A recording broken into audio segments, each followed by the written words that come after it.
जब हम इतिहास की किताबें खोलते हैं तो एक कहानी है जो हमें बार बार सुनाई जाती है।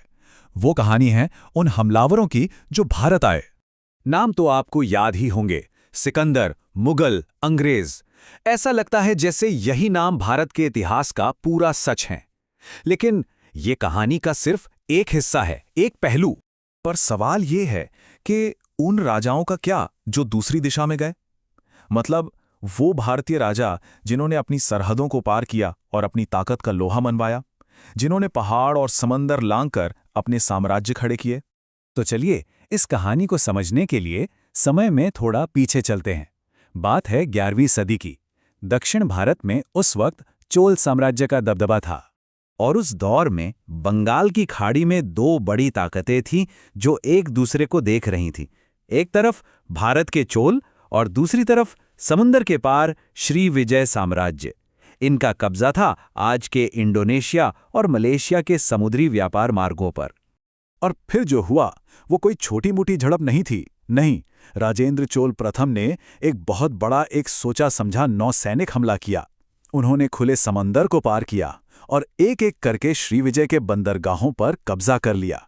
और याद रखिए, श्रीविजय उस वक्त दक्षिण पूर्व एशिया की सबसे बड़ी ताकत थी। तो ये तो हुई पूर्व की बात। अब जरा उत्तर की ओर चलते हैं। यहां एक और महान शासक की कहानी है, कुषाण वंश के कनिष्क। इनका साम्राज्य तो महाद्वीपों तक फैला हुआ था। जरा सोचकर देखिए, एक ऐसा राजा जिसकी राजधानी तो भारत के मथुरा में थी, लेकिन उसका राज हिमालय के पार आज के उज़्बेकिस्तान, ताजिकिस्तान और अफगानिस्तान तक फैला था। हाँ, कुषाण मूल रूप से बाहर से आए थे, लेकिन उन्होंने भारतीय संस्कृति को पूरी तरह अपना लिया और उन्होंने ही बौद्ध धर्म को सिल्क रोड के जरिए दुनिया तक पहुंचाया। तो ये सिर्फ जमीन जीतने की बात नहीं रह गई थी। असल में कनिष्क ने विचारों के लिए एक नया हाईवे, एक नया रास्ता खोल दिया था। एक ऐसा रास्ता जिससे बौद्ध धर्म जैसी महान सोच चीन तक पहुंच सकी। अब कहानी को एक और मोड़ देते हैं और चलते हैं मौर्य साम्राज्य की तरफ। इसकी शुरुआत होती है ठीक उस वक्त जब सिकंदर महान भारत से वापस जा रहा था। सिकंदर के जाने के बाद चंद्रगुप्त मौर्य ने एक बहुत बड़ा मौका देखा। उन्होंने तेजी से उन इलाकों पर कब्जा कर लिया जिन्हें सिकंदर के जनरल पीछे छोड़ गए थे, और देखते ही देखते अपना साम्राज्य पश्चिम की ओर, आज के अफगानिस्तान और ईरान तक फैला दिया। और फिर उन्होंने सिकंदर के ही एक वारिस सेल्यूकस प्रथम के साथ एक डील की, एक समझौता किया, और इस डील से इन नए जीते हुए इलाकों पर मौर्यों का हक हमेशा के लिए पक्का हो गया।